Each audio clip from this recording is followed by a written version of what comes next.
Pakistan's Prime Minister Imran Khan traveled to Beijing at the end of last week for the Olympic opening ceremonies and a meeting with President Xi.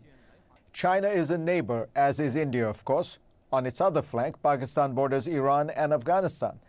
That neighborhood makes Khan's country the hub of much intrigue and conflict. Prime Minister Imran Khan joins me now for an exclusive interview. Prime Minister Imran Khan, pleasure to have you here on, sir. My pleasure, Fareed. Let me first ask you about what for much of the world, and certainly for the United States, seems to be a very urgent situation, which is what is going on in Afghanistan. Pakistan is, of course, bearing the brunt of it. The UN estimates you have already taken in almost 2 million refugees. How bad are things on the ground, and what could happen in the next weeks or months if there isn't a change in the situation? Well, Fareed, people in the US must understand one thing. Disliking Taliban government is one thing, but it's a question of 40 million, almost 40 million Afghans. Half of them are in a very precarious situation. So there's hunger, there's one of the Afghan winters is extremely wicked, ruthless. And so they're facing winter, there are food shortages, malnutrition. The next couple of months, everyone is worried that they could be one of the worst, or already developing into one of the worst humanitarian crises. Have you found it easy to deal with the Taliban? Because what the U.S. concern is that the Taliban is not giving guarantees on women's rights and things like that. What is your experience and what is your advice to the U.S.? Well, look, Fareed, what are the choices? Is there an alternative to Taliban right now? No, there isn't.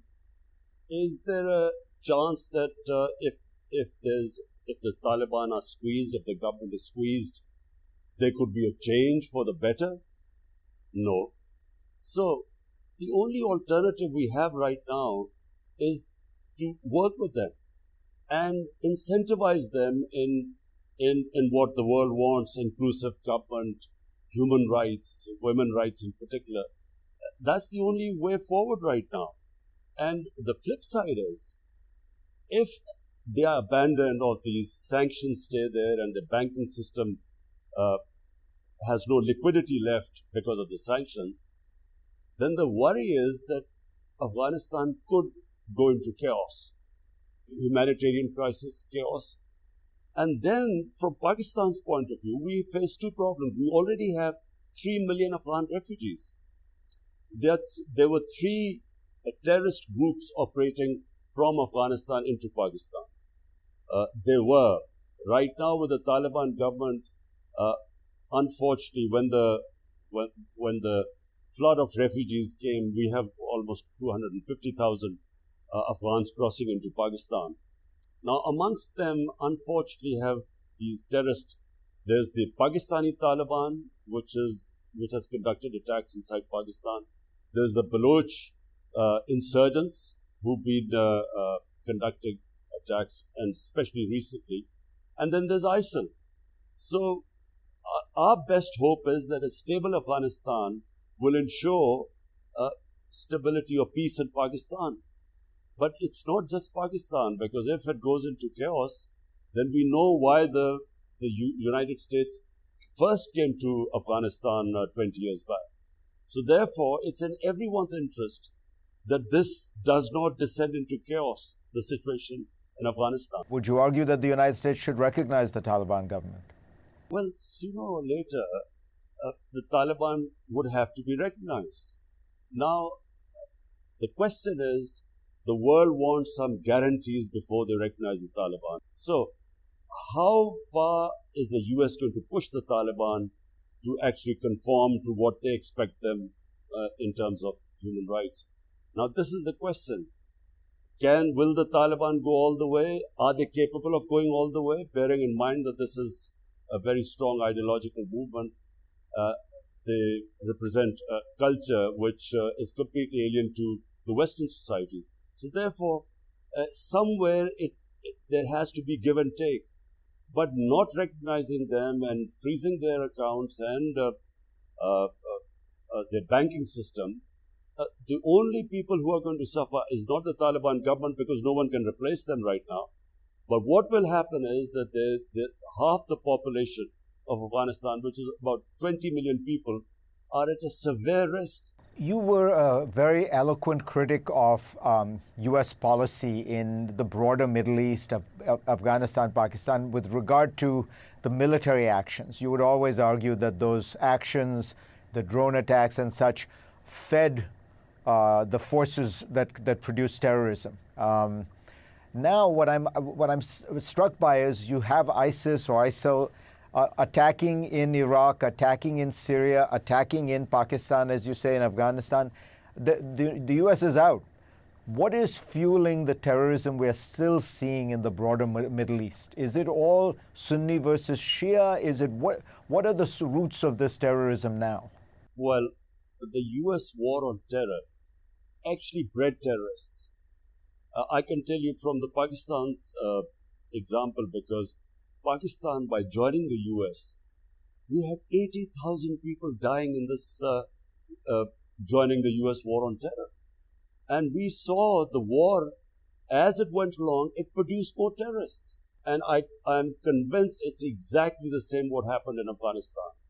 Because these night raids in Afghanistan, the drone attacks, really the United States must review this policy. We watched what happened there. They were telling people in the US that the drones were very accurate and they actually got the terrorists. Bombs exploding in villages. How would they only get the terrorist? So there was a lot of collateral damage, and I'm afraid people in the US did not really, the public didn't know the amount of collateral damage. We bore the brunt, because what happened was we were considered collaborators of the US. So all the revenge attacks were against the Pakistani soldiers, against the people of Pakistan.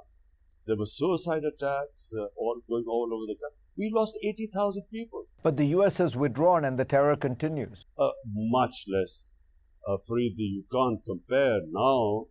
I mean, during the height of this war on terror, Islamabad was a fortress. I mean, you had suicide attacks going everywhere. So, compared to what used to happen now, terrorism is almost insignificant now. Prime Minister, you're just back from China, and I want to ask you, you have strongly supported China, including in its actions in Xinjiang. You're the leader of one of the largest Muslim countries in the world. The United States, United Kingdom, Canada, Australia, as you know, have boycotted the Olympics diplomatically because they say China is engaging in what they term a cultural genocide against Muslims in Xinjiang.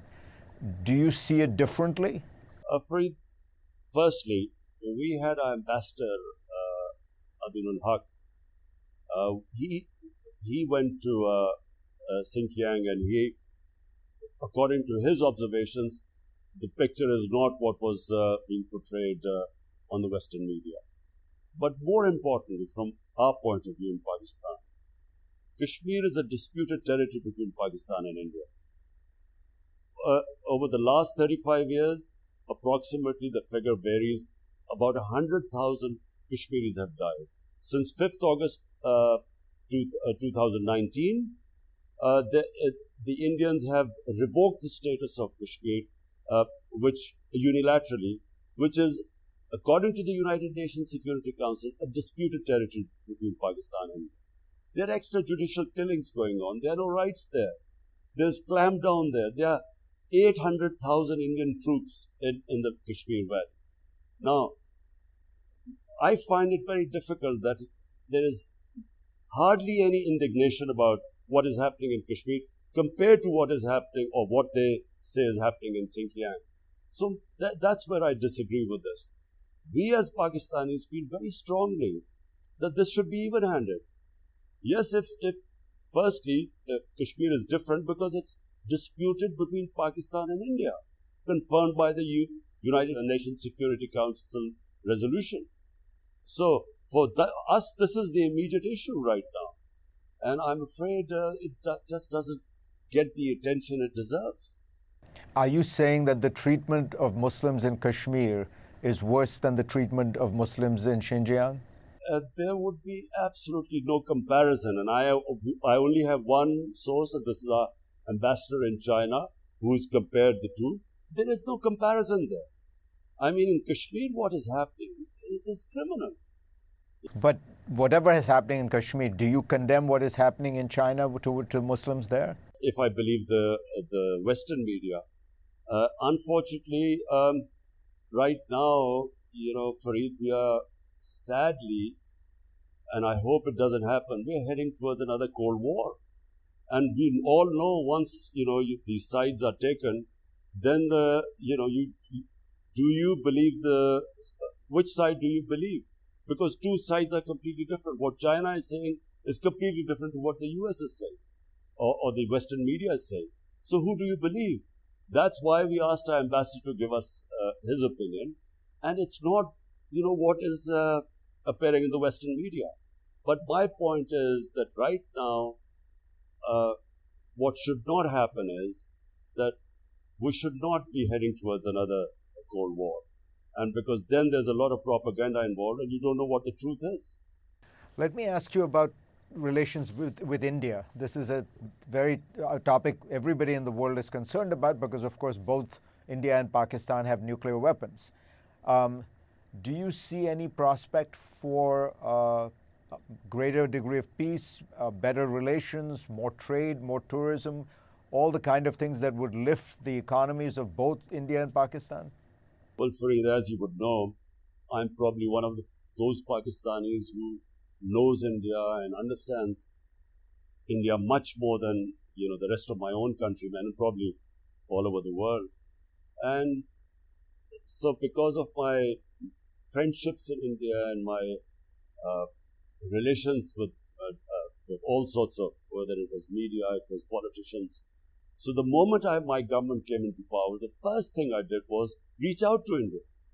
And I said, look, you come one step towards us, we'll go two towards you. And our only issue is Kashmir. And we should solve it like good neighbors on the dialogue table. But unfortunately, there's a tragedy unfolding in India. An ideology, the RSS ideology has taken over India. And we all know, and right now we have this, we are in this day of information technology. All you have to do is Google who were the founding fathers of RSS, which the ideology that rules India right now, and who were they inspired by, by the Nazis. This is all, what I'm saying can easily be verified. So it's a racist ideology which has taken over India. Remember, 3 times the RSS was considered a terrorist organization, an ideology that assassinated the great Gandhi. So therefore, it's very difficult to come to terms with this ideology. And, my experience has been, I tried everything, made overtures, but unfortunately, how do you deal with it? An ideology which is based on hate, racial superiority and hate for Muslims, minorities, Christians, and of course, Pakistan. So we haven't made any headways. But my worry is, Fareed, what is going on in India right now is much, much more damaging for India than for Pakistan right now. We just have our relationship as frozen. But events in India and the India I knew, I think it's of great concern. In the atmosphere you're describing, though, one does worry. One terrorist attack, one miscalculation on the border could spiral out of control. Does that worry you? Yes. In fact, I went to my first speech in the United Nations. I raised this concern because what happened was there was an attack in India. A Kashmiri youth blew himself up on an Indian military convoy. And Pakistan was blamed. And I immediately asked them, look, if you have any evidence that Pakistan was involved, we'll take action. But rather than giving us any evidence, they plane bombed us. And so Pakistan also retaliated and their plane was shot down. We immediately returned the pilot just to tell them that, look, we had no plans of escalation. So, it could easily have escalated. And therefore, I think this, which is why when I met President Trump, I asked him that, the most powerful country it's very important to solve this Kashmir issue because it's been festering. The world community has pledged to the Kashmiris that they would be able to decide their own destiny. And if this issue keeps continuing, there's always a chance that, two nuclear powers could be confronting each other. So yes, answer to your question is, yes, it concerns me. Imran Khan, pleasure to have you on. Okay, Fareed, thanks a lot.